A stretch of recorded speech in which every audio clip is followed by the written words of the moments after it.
Magandang gabi sa inyong lahat. Ako nga pala si GR Christopher Ampong. Meron tayong iguguhit ngayon at kunin muna natin ating mga materials.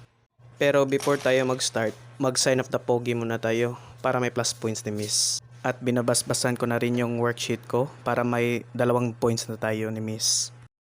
So, simulan na natin. Ang ginuguhit ko nga pala ay nakahogis ang ilog na matatagpuan sa Mabini, Balyangaw, Misamis Occidental. Literal na ito ay nasa pinakatuktok pero ligtas na distansya patungong pangitaas. Sinatawag din itong kalikasan ng Horseshoe Bend. Ang porsyon na yan ng bigaan na ilog sa probinsya ng Hilagang Parte at isa sa mga magagandang tanawin na binbisita ng mga turista. So, ito po ang litrato ng U River. Hala, ang haggard ko. Pero okay lang naman ang haggard kasi sa pangit. Hala ka oy! Pero bago tayo magpatuloy, basbasan ko muna kim tapos sa produkto. Whoops! Teka muna, mag-sign of the pogi muna tayo para may 3 points ni Miss.